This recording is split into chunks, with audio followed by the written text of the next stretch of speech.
Welcome to Acquiring Customers with myself, Dante St. James, and a little bit of input from my friends at startups.com. We're going to be looking at the whole process and the theories behind how you can attract more customers for your particular business online and offline as well, with a few great techniques that are very tried and trusted throughout many industries over definitely the last 20 years. A quote from Warren Buffett, one of the world's richest people, is it's not necessary to do extraordinary things to get extraordinary results. And that's in his case, it was little bits at a time, incremental growth, incremental change, and a way of getting the most he could out of doing different things that were very, very standard. There wasn't much that he did that was completely outstanding or different in order to make his fortune. Who this is for today is for those who are wanting to start a business and wanting to get some ideas about how that starting process may go for them, particularly in acquiring that first little bit of customer base. And it's also for those who have a business and they would like to grow that business. This is presented by Business Station and the Australian Small Business Advisory Services Digital Solutions Program in association with Regional Development Australia out of Brisbane for Queensland and Treaty Business Consulting out of Darwin for the Northern Territory. My name's Dante St. James. I've done some work with startups.com, a lot of study with them and some contribution of material for them. I work with business consulting company Treaty in the Northern Territory. I've got memberships with the Australian Computer Society, Australian Marketing Institute. I'm an NBN business accredited advisor and work with both Facebook and Google programs such as Facebook's lead trainer program and Google's digital springboard program, as well as working in a whole bunch of programs providing advice and startup stuff, particularly for businesses through the Northern Territory government and its business innovation program and business growth programs. So there's 4 phases of what we call customer acquisition, the process of getting customers on board. The first stage is how to build an audience, which is very important because you build customers out of building an audience. We look at using newsletters, email newsletters to build, I guess, a base of news that's going to be present across all those people you're hoping to reach or who have had some expression of interest in the product you're working with. Then we look at social media and its ability to amplify a message out to a much broader audience. And then finally, we look at what paid advertising or paid acquisition is going into the digital platforms, but not just digital platforms. We can also look at some of the more traditional platforms as a way of reaching large audiences for a paid contract, a paid method.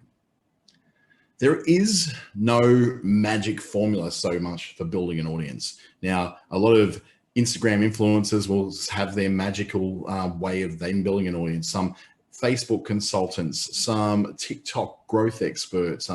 There's actually a whole industry of TikTok growth experts out there already. And they're the kind of people who will tell you there is this one formula. They've got this one secret formula they want to sell you.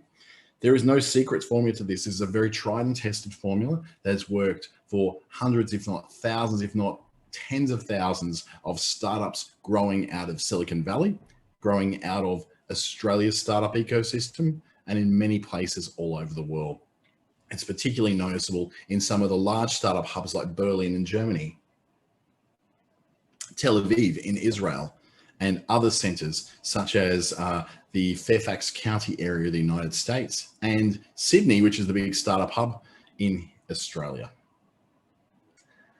The formula is pretty much about being consistent. You've got to keep following your formula day after day and be very systematic about it.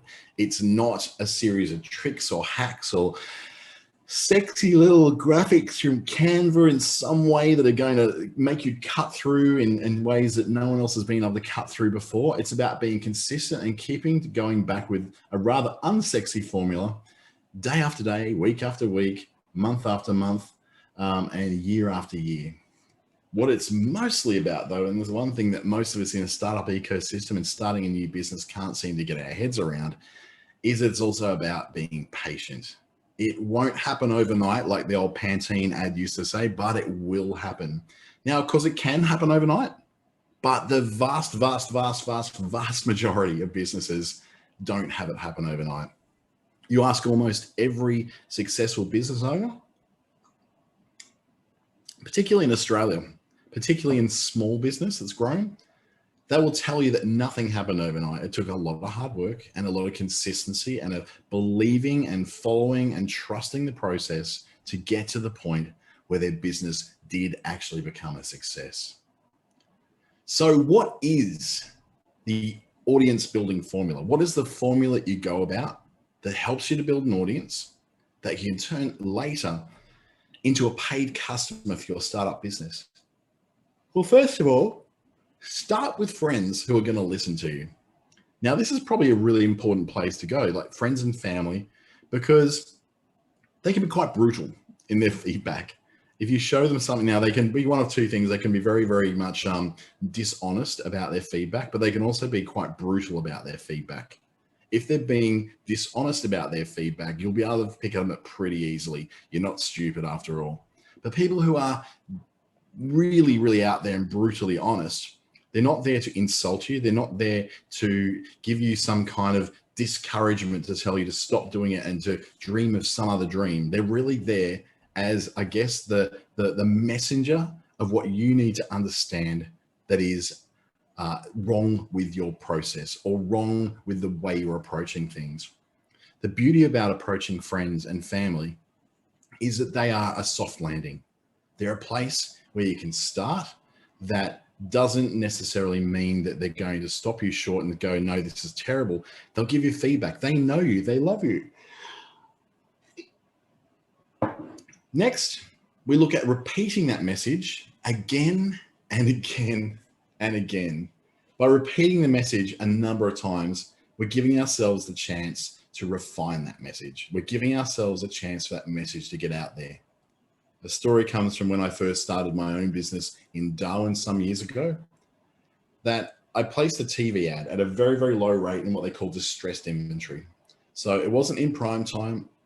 It wasn't during expensive, high rating shows. It was just at a time when, it could be during daytime, during those daytime Bold and the Beautiful hours, or it could be during things like the View or The Circle or any of those sort of shows, which are not viewed by a lot of people all at once. Now, the key to being able to get that message out to a number of people meant that it had to be repeated again and again. That TV ad that ran had to run a long time, again and again and again. High repetition, or what they call high frequency in the television land. But it's a way of reaching as many people as you can over and over again, so the message starts to sink in. In my own case, that particular message didn't sink in until well after about week number 6. I said I've got no response to that ad at all for the first 6 weeks. And on week 7, I had 15 calls drop in.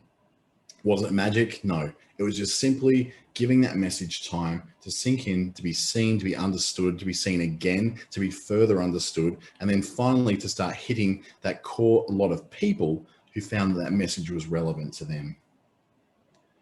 We also look and focus in getting people to share our message. That's building a fan base. That's building not just an audience, but building a group of people who are willing to do that promotion for you. That's, yes, largely done through social media, but in the real world, that can be done in such areas as networking groups, business associations, or just in circles of friends. It could be the mums picking up kids after the school. It could be the dads down at the men's shed. It could be anything in a church group, in a sports group, anything like that. You can find people are willing to share your message when they become fans of what you do, or they're the people who love you and believe in what you're doing. Or they could just simply be aware that there's something good about what you're doing and they believe in the message as well. Even if they're not necessarily buying it, they do believe in it. And of course, there's that big one that most people fall down on when they do start up and they try to build an audience, is to learn the value of patience. We want it today. We want a return on investment tomorrow, and we want that to be 100% or that's complete failure. So we'll explore some of that a little bit more. We're going to explore with starting with your friends. Now, this is the standard network marketing technique, I guess, is that go and sell your friends and your family and get in front of them and I don't know, get them on the scheme, get them all bought into it, get them signed up, and then you get all these people down your down leg. And look, we're not looking at that. What we're looking at doing is using your friends as a place to start with. Now, we're not telling you to get them to buy your product. We're not telling you to sign them up. You start with your friends as that soft place to land. It's a place where they're people who know you, they're people who probably like you, I'm guessing, if they're friends and family, and they're probably a lot more willing to give you honest feedback. They can be a good guinea pig area. If you're working with something like a book, if you're writing a book, if you're writing a training program, a coaching system, it's really good to be able to test this out on friends and family who have at least some vague interest in what you're doing, because they'll pick out things like, your spelling mistakes, things that aren't clear, any sort of marketing messages you may have that don't quite hit the mark. They're very good people to do that, and they'll do it before you go much further out in the world where you've got lots and lots of people all giving you feedback that's sometimes quite brutal. The brutal feedback from family is coming from love. The brutal feedback from the World Wide Web is not necessarily going to come from a place of love. When you start with your friends, you're starting with a test run. Think of it as the laboratory that you're working in. Before you go out and sell that special formula to the world, you're testing it out on your friends and family. Now, as I said, they don't have to buy what you're doing. They don't have to sign in with what you're doing.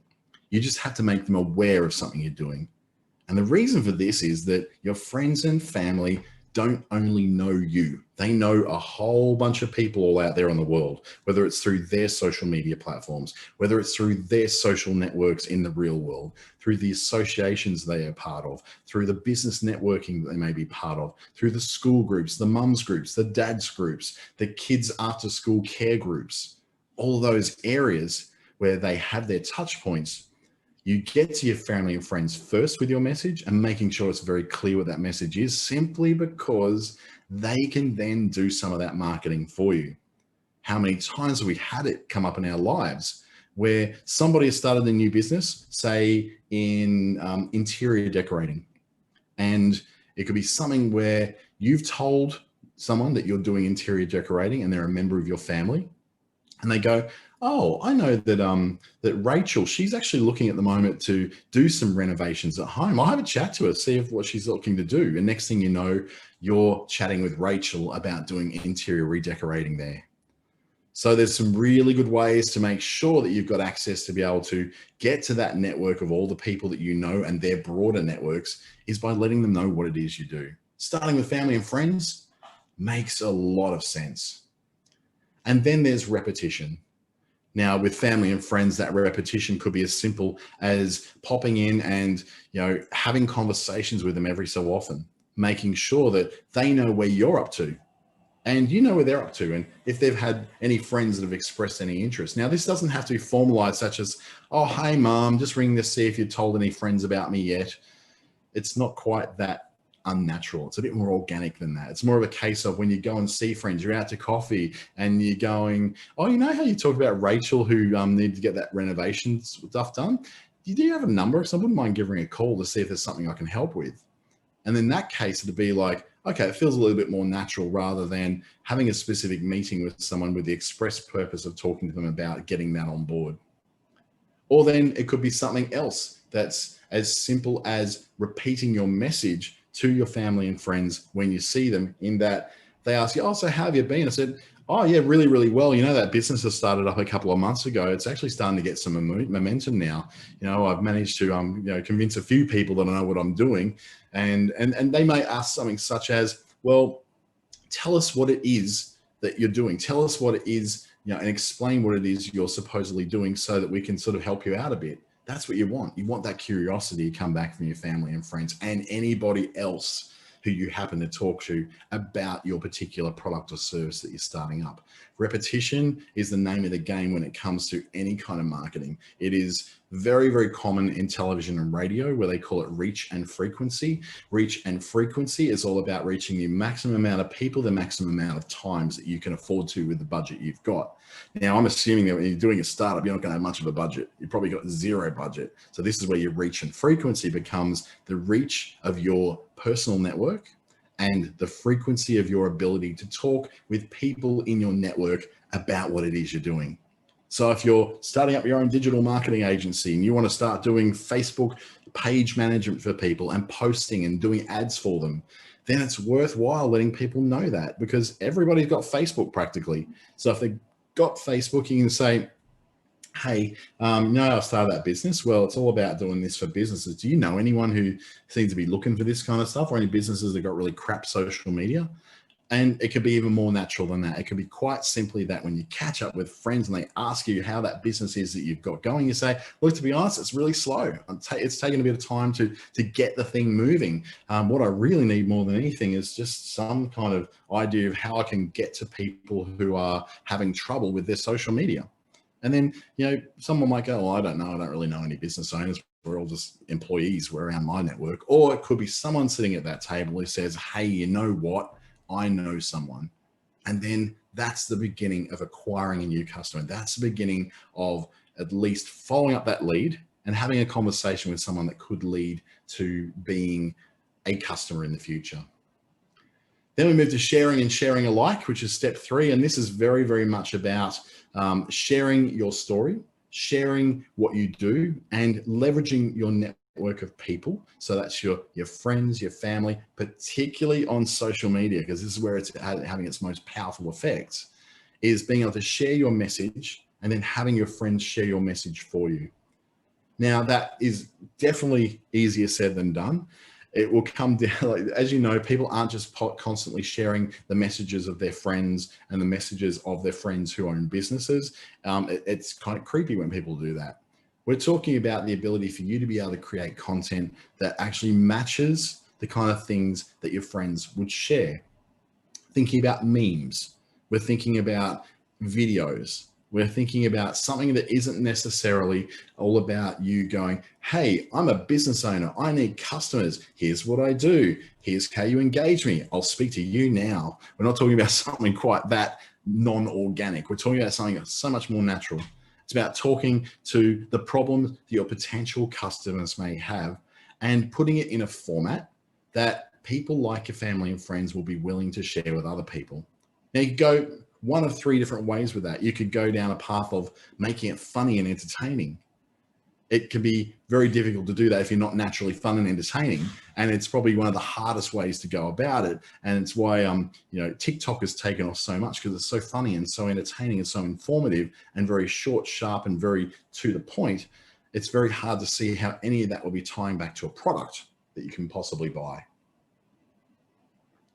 So if you're not going to choose funny and entertaining, you can go down the path of making something that's like, did you know? Now, let's say, for instance, that you are selling a skincare product, and that skincare product is made from all natural bush food based superfood ingredients, such as things like kakadu plum or lily pilly, or one of the native bush foods, bush tomato, things like that, as something that's sort of infused into this particular kind of skincare regime.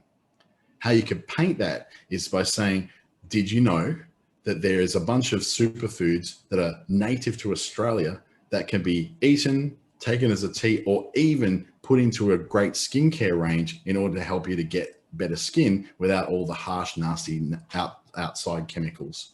So those sort of did you know videos are shared absolutely, like, really widely, from things like NAS Daily through to the ASPCA lost dog videos being rescued, that sort of stuff. The did you know, or things like, for instance, top 5 facts, top 10 facts, anything that is like a did you know is always fascinating to someone. And they're very, very easy to make in tools like Canva, in tools like InVideo or Lumen 5, which are kind of like the video versions of Canva, or Crello, which is another animated Canva-like building of graphics and videos for social media.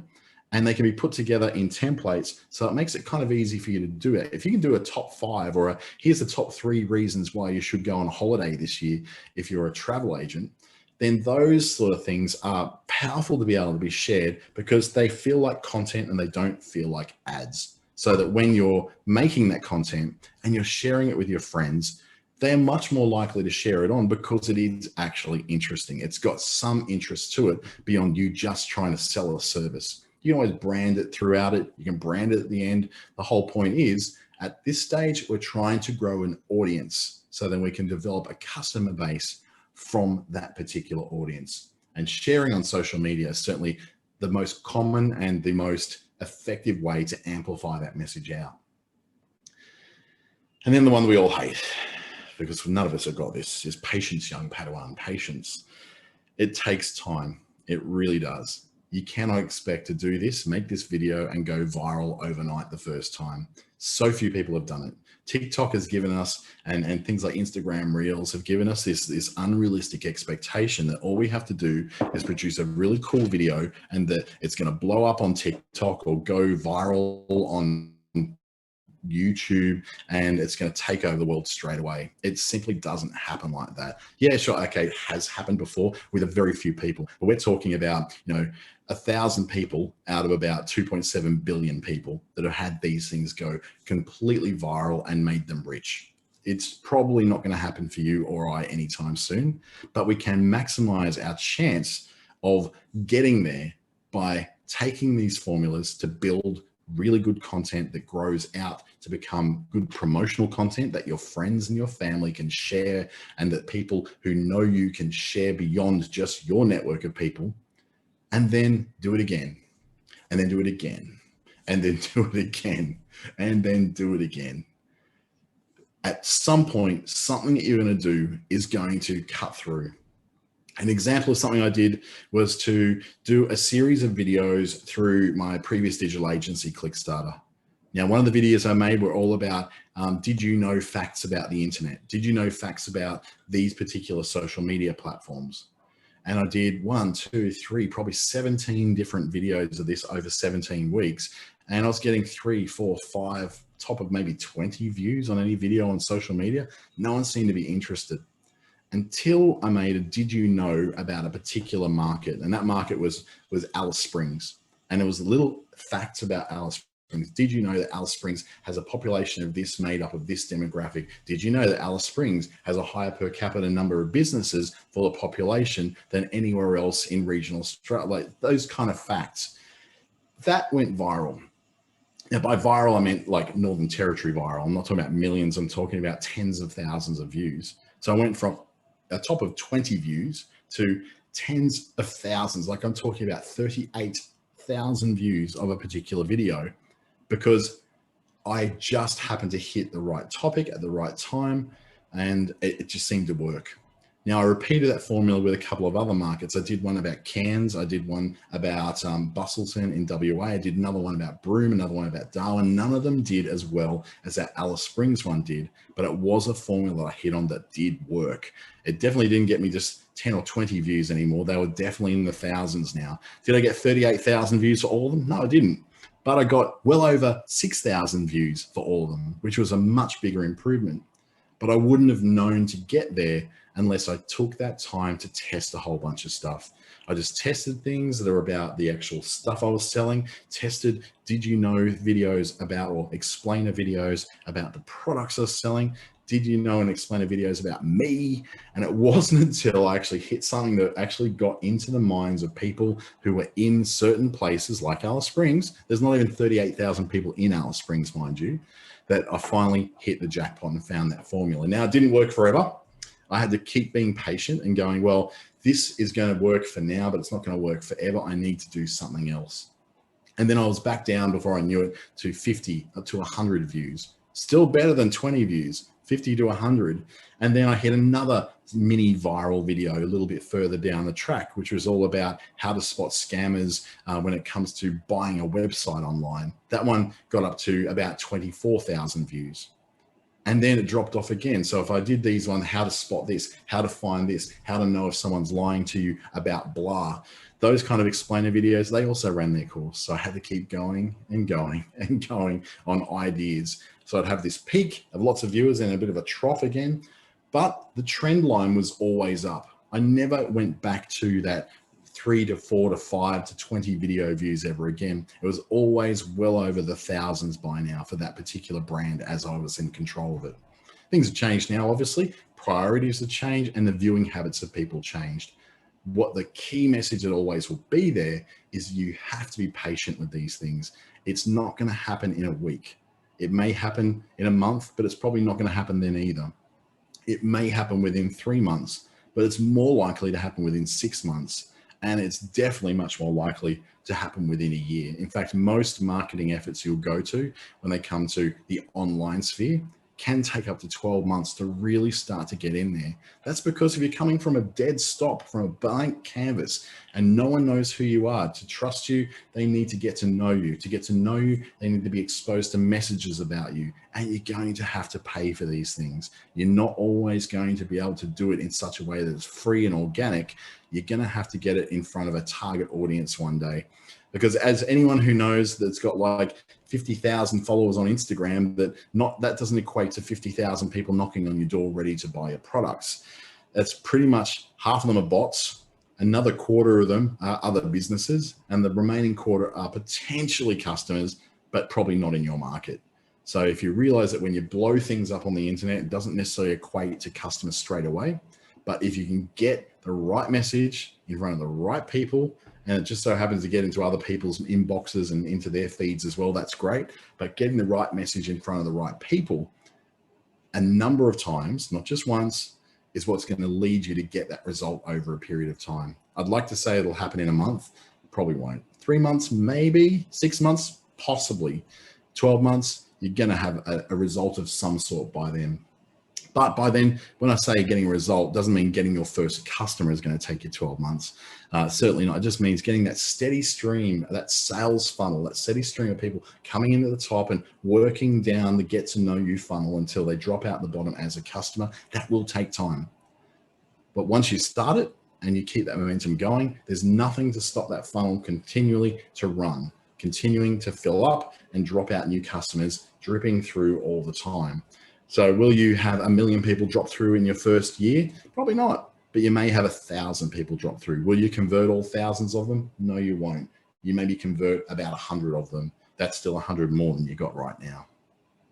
So the key takeaway of this particular part of it is, in order for our early marketing to ever work, we have to commit to sticking to it for at least 6 months, possibly even 12 months before we see anything in the terms of meaningful results. If we quit sooner than that, we're guaranteeing that we're going to fail. We might get some early success and go, oh, stop, I can't take any more, but you still need to keep going. It's guaranteed to fail if you quit before your marketing has a chance to be able to acquire those customers for you. So we have to really be all in or all out. It's going to cost some money, and it's kind of that simple. 6 to 12 months to get results. If you quit sooner than that, you're guaranteeing that you're never really going to have any kind of meaningful growth. You might get a customer here, a customer there, but everyone knows that you cannot grow a business to a successful level by simply selling your time for money. Unless you can get $1,500 an hour for 8 hours a day, you can scale it up to that point, but you're still hitting a ceiling. If you've got growth aspirations that want to go way beyond that, if you want to grow an app, for instance, that you want millions of people using, you cannot afford to quit less than 6 to 12 months before you see those results starting to come through in a successful funnel with momentum. It's got people coming in, testing out your product, using your product, paying for your product, and then renewing that product over and over again. It does take time. So now we look at choosing your weapon, choosing how you're going to do all this. There's lots of channels for achieving growth in terms of your customer base and your user base. And some of that will be things like email newsletters, which are a really successful way of the early adoption part of it. Then there's social media, which is the way to really amplify that message out, because we know the numbers, we're very familiar with them. Nearly 3 billion people, nearly half the planet using Facebook's family of apps. So you know that there's lots of people there. And then going on to things like paid reach. So you're going beyond just organic growth that you're getting for free through your Facebook profile, your Instagram profile, your LinkedIn profile, your Google My Business profile, and actually paying for things like Google ads, LinkedIn ads, Facebook ads, TikTok ads. If you can afford them, they're actually quite bloody expensive, those things. So making sure that you have it in mind that there's free things you can do and there's paid things. And the advantage of these, I guess, is that with email, if this is really effective, if you want to keep your very early efforts on the down low, if you want to keep the early process of what you're going through relatively contained, you don't want too many people to know about what you're doing in case someone copies it. We don't want too many people to know about it in case you fail to deliver. Anything like that, email is a very contained, very precise, and very targeted group of people that you can get to. Now, you can then create a very focused group of your early adopters, your early customers, the people that get on very soon. You see quite often with gyms that first open, they take on their early adopters. They get what they call foundational memberships. And that's a very tight list of people that may only be 50 that they're offering. That's their very early adopters get a special rate, but they also are the people that do a lot of the testing for you. If you've got a piece of software, if you've got a new product, these are the people who are going to give you that early feedback, and you may want to keep them contained to an email list rather than communicating too much with them on social media, because you can contain that message. It doesn't go out there and blow up and get viral before you're ready to absorb all those people.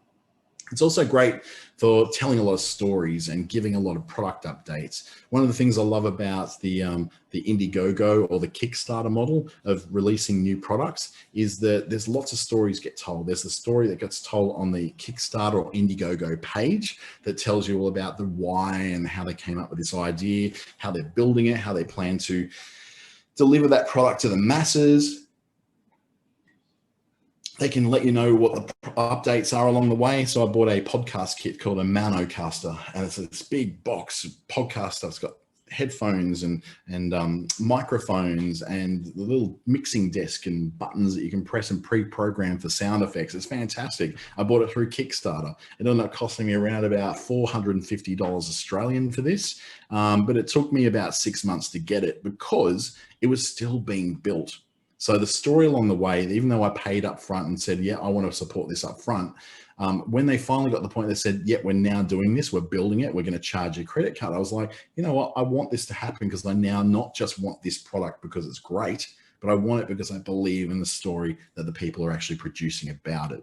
So this, again, in those early stages where you're trying to get those first few customers on for something, communicating something like that across can be really powerful for retaining interest in what you're doing with those very early adopters who are going to be the ones that are essentially paying to get your product fully developed and ironing out the kinks. It's also free. Email's great for that. It's free. So in most cases, you're going to have less than the paid threshold in things like MailerLite or MailChimp or one of those email services, even ActiveCampaign for that matter.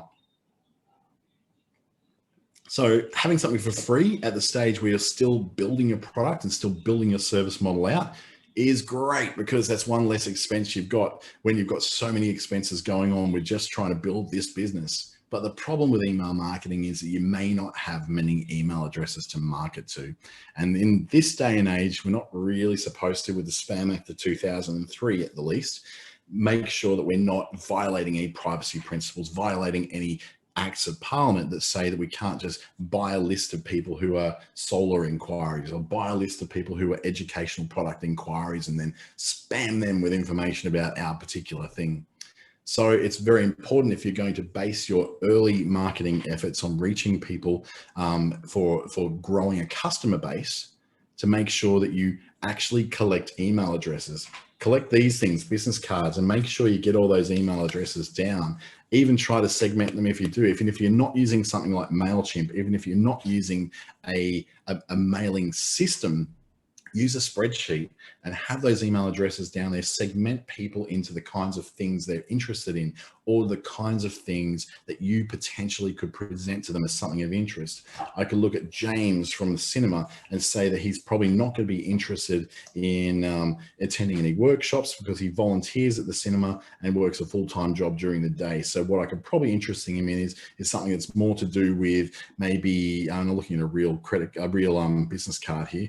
I could interest him in maybe one-to-one coaching. I could look at Ruth. Now, Ruth is already working a full-time job in business advisory stuff, so I could probably not sell her a lot of one-to-one stuff because she's not going to have a lot of time, but I could probably get her interested in a workshop where she can attend remotely because she doesn't live in the same market that I live in. So it's then segmenting out those people you meet into what their interests are and what they do. Now, there's customer relationship management systems that do this very well. Things like Agile CRM or HubSpot are very, very good for doing this. And a lot of them either are free or start for free, and then they get big when you get over 1,000 people.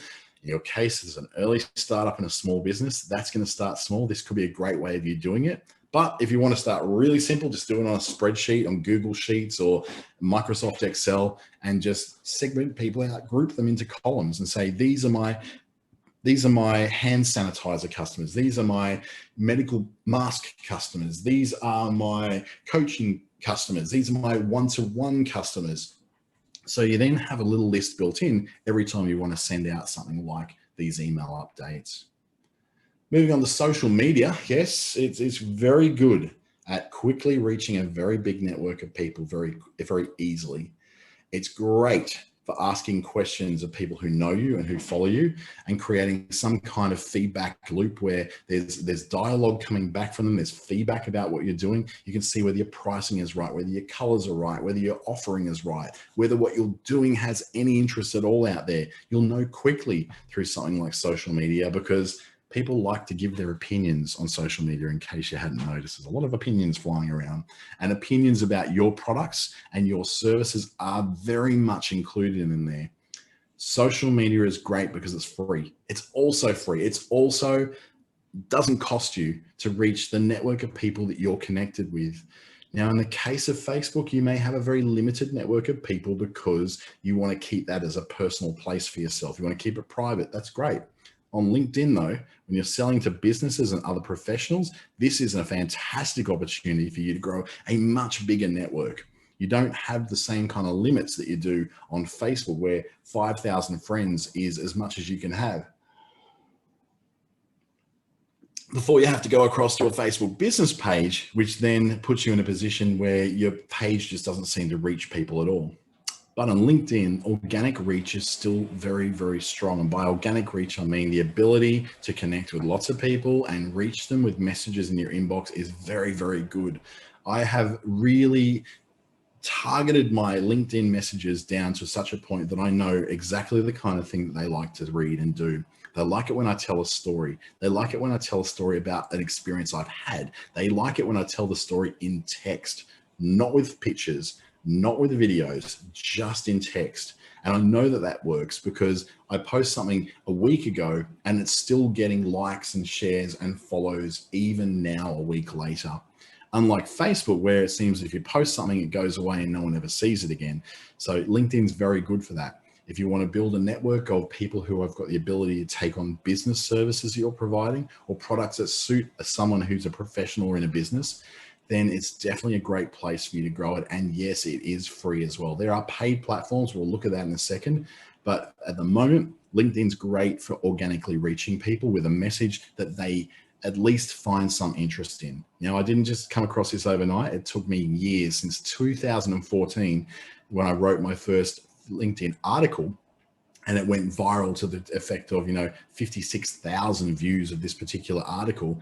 I've then gone, wow, I can see some value in this, but I've never reached those lofty heights again. But now what I'm doing is reaching 56,000 people every 2, 3, 4 weeks on a regular basis, rather than just based on one single article. The downside of social media is that we might have a small social network. We may not have that many connections. And there's lots of growth techniques out there with lots of very good people, especially on the ASBAS program, people like Jo Marie Mini and Sandra Tricoli, and especially, I completely forgot her name, but I'll look her up because she's like a really good LinkedIn growth expert. She is Joe Saunders. She's fantastic at helping people to grow their following on things like LinkedIn. And there's other people like Renee Dembowski in Cairns, who's an ASBAS presenter on Facebook, who's also very good at helping you grow your Facebook following, growing your Facebook audience. We're not going to go into deep detail about how to do that in this particular. This is more an overview of the areas you may want to consider learning more about and doing more work in when it comes to acquiring customers by growing an audience. Now, social media is also, if you're trying to grow a business, not a particularly private place, if that matters to you. If you're someone who goes, oh, I don't really want my face over everything. Oh, I don't really want to have myself out there too much. I'm a very private person. I like to be behind the scenes. Social media can be a little bit hard for you to step into. If you're a very introverted person, it doesn't come naturally to you to get in front of a camera or to get in front of a microphone and do the stuff I'm doing right now, then you might struggle with social media. For me, this has been a struggle of my own. Naturally introverted, don't particularly like getting in front of a video camera, don't particularly like having lights here to make everything shine a bit brighter so you can see me. It felt ridiculous when I first started doing it. I felt so vain having a ring light here and a ring light there and lighting on the back of me to try and create a bit nicer a background. But eventually you just get past that and you go, you know what? I'm trying to grow a business here. I'm trying to build a profile here. I'm trying to share information here. The mission that you have for your business is far more important than whether you feel embarrassed about getting in front of a camera. We all think we're fat. We all think we're ugly. We all think we look stupid. We all think our voices sound dumb. You will get past that very quickly. The privacy aspect, though, is something you may not be able to get past. You may find that there's ways for you to reach out on social media that don't necessarily have your face plastered all over everything. That can be through your business pages on LinkedIn, business pages on Facebook, and a business profile on something like Instagram. So think about your level of privacy do you want, whether you want your face plastered over everything or necessarily associated with a product or a business that you have, or whether you're much more happy to sit in the background and let someone else perhaps be that face. You never know. It might be your business, but it might be one of your employees or one of your family members who may be a far better face for you for that sort of thing. And there's nothing wrong with that. Not everyone wants to be on camera. Not everyone feels strong being on camera. If you don't think that's you, you do have some other options. But just be aware that if you want to reach people really quickly, a big lot of people, you're going to do it through social media, especially organically. But the fastest way to get guaranteed traffic is through paid advertising. It's going to be through either paying for TV ads, paying for radio ads, paying for a feature in the local business magazine, paying for a Facebook ads campaign or a LinkedIn ads campaign or something that's going to get you in front of the people you normally wouldn't get in front of. It is the fastest way to generate traffic, and it lets you access those new customers that are outside your usual sphere of influence. The people who are your friends, your family, all those people who you can get in front of anyway, but they're not really working out too well. You can't seem to scale the audience you want to get. You can't seem to scale the amount of customers you want to reach through them. Then you've got to pay to burst through that. And Facebook uses things like the boost button to help you to get in front of more people. So one of the ways they do that is by saying, okay, this particular thing, you tell us the kind of person you want to get and the kind of place you want to get them in. And we'll put 10, 20, 30, 50 bucks on this particular post. And that will force it into people's feeds who we think are the most interested in what you've got to offer here. That's a great way of doing it. Another great way of doing it is, say, for instance, on LinkedIn, using their marketing platform and putting an actual ad in front of them with information. Most ads on LinkedIn are not particularly well done. They're very corporate and very safe. Not many people are doing really spectacularly good stuff on LinkedIn when it comes to ads. So there's an opportunity for you there if you're willing to get in front of a camera and do something a bit more out there and a bit more, not necessarily silly, but do something a bit more high impact. Then you've got a position to be able to get ahead of the pack when it comes to people on LinkedIn. On Facebook, everybody's a loudmouth. Everybody's got flashy graphics and they've got their makeup and their big hair and their big teeth and they're telling you about how successful they are while standing in front of a yacht. It's a little harder to cut through on that sort of thing. But if you're focusing on a local market, it can be a very good way for you to be able to scale very quickly because you're getting in front of the people you want to know. The Facebook and Google ads platform make up close to 80% of all online paid traffic on the internet. Between the two of them, 80% of all the revenue that's made in online advertising. It's kind of crazy how much they take up in that market. It's because their two platforms are second to none. They're excellent platforms for targeting the right kind of person at the right kind of time with the right kind of message in the right location. So if you want to use those things, they're great because they do let you scale up very quickly by getting your message in front of the right people at the right time in the right place in the manner that you want to do it. And you can also turn that fire hose up to have more money go in to get more reach. Or when you've got, when you want to slow things down, you can turn that fire hose down a bit and then have a much smaller pipe of people coming through at the same time. But it does cost money. It is going to cost you money. And that money can scale as well. You can start off in a local area, small as somewhere like Toowoomba, and you're able to reach people within, say, 17 to 50 kilometers around Toowoomba. That might end up being about 250 to 300,000 people. And you can do that for maybe $10 a day quite comfortably, which equates to around about $300 a month. Now, that's not a ridiculous amount, but when you start to scale that out and say, I now want to reach people, not just in Toowoomba, but I want to reach them in Gladstone. I want to reach them in Bustleton. I want to reach them in Geraldton, Alice Springs, maybe Palmerston outside of Darwin. Then you're starting to dilute that. You're starting to dilute not just your message, but you're also starting to dilute the amount of places that your money can carry you. Whereas before, with $300 going to Toowoomba per month, you're going to have all of that value going into that one area. So there's much bigger chance of the people you want to reach being reached there.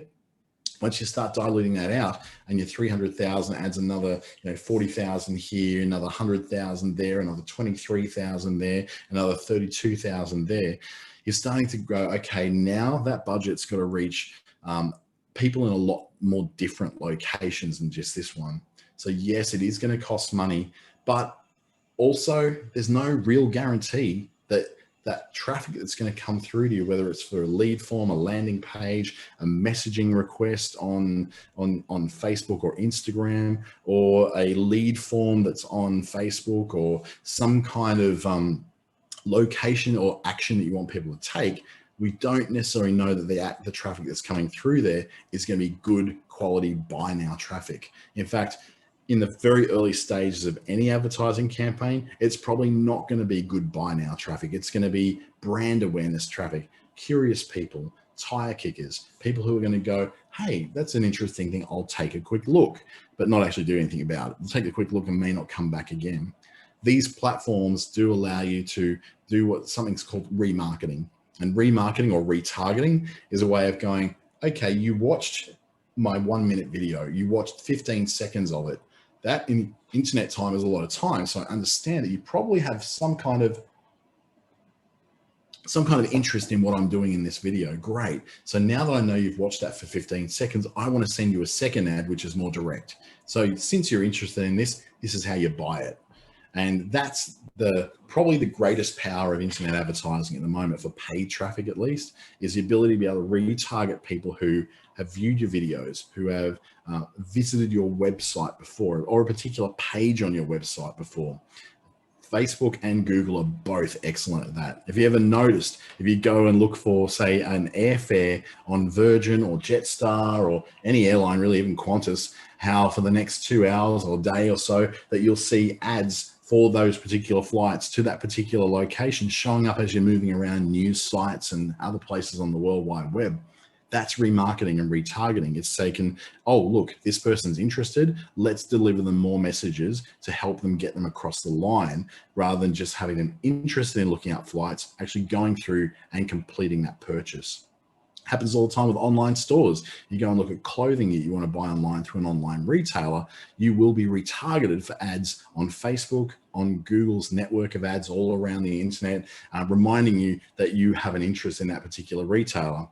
A very clever example is that I looked at I've been looking for about 6 months and getting a little lapel microphone to get better quality audio for my videos. And so I keep looking at this one particular one from Sabine Tech, which is, to me, it's a little overpriced. It's going to cost me about $230 to get it. I don't really know if I want it that badly, but I keep looking at it, keep watching their videos, keep coming across their stuff. And just yesterday, I just got to the point where, I'm sick of seeing, I'm going to say that I no longer want to see them on Facebook anymore. I'm over it. I don't want to spend the money. So what happened instead is that now every time I go to a property that's got Google ads on it, I'm constantly getting pounded with ads for this microphone because I went to their bloody website to check out the price once, and now I've been what they call pixeled, or I've been, I've been tagged as a potential customer to be retargeted to. Now, whilst that's annoying because it's been happening over 6 months, there's still a great deal of power in that retargeting. It is a great way to scale out the initial audience who sees your stuff.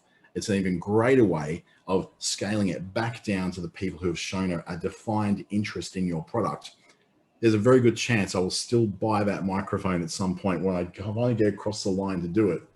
I'm just feeling a bit shy about it because it's not a brand I know, and it seems a little overpriced for a no brand. But you never know. I could still buy it, and that's what they're counting on. That's why they keep delivering that ad through to me. So when it comes to newsletters, when we're talking about the ability to send out email to people, newsletters are particularly powerful because they allow you to tell the story you want to tell it, the way you want to tell it. And it gives you a bit more room to tell that story. In a newsletter, you can tell the story behind a product, its construction, the people at your company, the story behind why you formed the business that you formed. You can tell all sorts of stuff. You've got tons of room in there to do it. But you've also got the ability to add what are called calls to action. And a call to action is where you go from, here's my story so you feel close to me. Here's what my product's about so you know whether it suits you. Now, here's a call to action, usually in the form of a button and a statement that says, you can't afford to live this way any longer. It's time to get a good financial planner. And then a button says, book me now. A strong call to action in there allows people to go across from being just curious and receiving a newsletter to acting on that and becoming a paid client. This is how you acquire customers, through email newsletters. You get their email address, you send them material that builds a relationship over time in the hope that they don't just immediately block you off or put you in their spam folder. How do you get around that? Usually by producing stuff in the newsletter that actually has some value to them. It's not just going newsletter, here's my special this week, get 10% off. It's about exploring the things behind that particular kind of person that would solve the problems that they have in their day-to-day life that pertain to what your product or service is. If you are a chief financial officer, accountant, bookkeeper, something like that, then the problem you solve for someone is that you are a bookkeeper, a chief financial officer, or an accountant. The problem you solve for people is time. A lack of time to do their own books, a lack of time to file their own tax returns and BAS. So what you're talking to about is the things that they will do in the time they've saved, the extra value that comes to their life because they no longer have to spend time in their books and submitting tax returns and looking at the BAS returns all the time. So a newsletter can be powerful, but it has to be very well written and targeted to the survival instinct of the person it's going to the what's in it for me instinct of the person it's going to, and how you enhance their life rather than a big list of products and services and prices. They'll find that. They'll know where to find that on your website. They'll know where to find that to call you. You don't need to explain all that. What you do need to explain there is how you help their life be better. When it comes to social media, really in this country, there's only a few social media that really count for businesses to grow on. The number one obviously is Facebook because it's so ubiquitous and it's so common across so many people. Yes, it rises and falls in terms of its favor, but people still come on back to it. We're very invested in our Facebook profiles. I would say secondarily, maybe Instagram is a very effective place to advertise, particularly if your product or service is very good for impulse buying online. You've got something which costs $5 and you want to sell 1 million of them, great. You can sell that sort of thing through Instagram quite successfully. For more deep ongoing services such as accountants, bookkeepers, coaches, advisors, people like that, then Instagram probably not as great a place to go, simply because it's very much about quick, short, sharp, interesting, too long, didn't read, now you've lost my interest, now I'm gone. So maybe Instagram, if you've got like a fast moving consumer good, something can be impulse bought. I'm talking about things that are well under $100.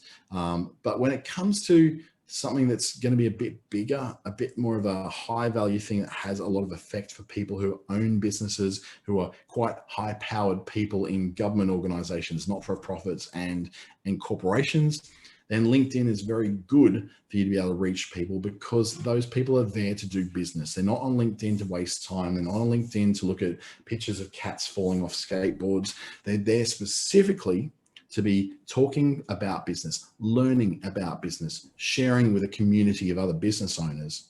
So social media, yes, while it is a very, very good place to go, there's certain social media that's kind of a waste of your time. And at the moment, if you're trying to sell something quickly, I wouldn't be doing it on TikTok. TikTok's a great branding opportunity for you. If you're a lighthearted, cool little brand, or someone who's trying to rebrand yourself from being very, very staid and very, very old fashioned to something a bit more cool and hip, TikTok's great for that. But the ads platform they've got in place right now is not mature enough for you to be selling lots of fast moving consumer goods in an ad format. They say about TikTok, don't create ads, create TikToks. That is absolutely correct. If you're not creative enough to pull off the kind of ad that doesn't look like an ad, but it's very entertaining and very engaging and will get millions of people wanting to look at it rather than swipe it away, then go for it. You could probably do some great things on TikTok, but just realize that it gets you traffic and lots of views, but it doesn't necessarily get you customers. It's great though for branding you, for getting your brand out there, for getting your name out there, and for getting people to recognize who you are. Just bear in mind, those people are not likely to be in the market you're serving. They're likely to be other places in Australia that you don't serve, or all around the world. And when it comes to paid traffic and buying ads, there's really only, I'd say, 3 platforms that are really the foolproof ways to go when it comes to buying ads. And they're the ones I talk to are mostly about. The Facebook and Instagram ads platform on boosting or promoted posts. Then there is Google Ads, which is fantastic for people who are looking right now for what it is you do, but your website doesn't come up in the first few results. You can pay to get yourself into those first few results. And the cost of it varies depending upon the level of competition you're up against and how much you're willing to spend. Google Ads can get very, very expensive. $1,700 we spent in 3 days over a particular solar battery installation campaign for a particular electrical contractor in the Darwin region I was working with last week. Now, it worked out really well with him, $1,700 there, another $700 on Facebook ads, and he made well over $300,000 worth of sales there. It was an amazing result for him, but he did have to front up that over $2,000 worth of ads costs to make that well over $300,000. Great return, but it took a great investment as well. If you'd like to know more about the process of acquiring customers, I'd love to chat to you more about it. You can get hold of me through the ASBAS Digital Solutions program, but to get that, you probably just need to contact me first so I can direct you in the right place. That is my email address, my Facebook address, and my LinkedIn address. LinkedIn's a great place to reach me, even more than email, because I've got lots of emails on lots of different screens, but LinkedIn seems to get me first. I don't know why I seem to react better for LinkedIn, but yeah, if you can, get hold of me there. This particular video will be playing again on YouTube, and if you're watching this on YouTube, hi, thank you for watching. Leave a comment below if you'd like to ask some more questions, or subscribe to my channel if you'd like to know more as well. It'll be available on Business Station's YouTube channel and my own one under my name, Dante St. James. I do hope to see you again in these free webinars. They're really good, valuable information coming to you from lots of different people. Check them out at businessstation.com.au. Thank you very much and have a fantastic week. Goodbye.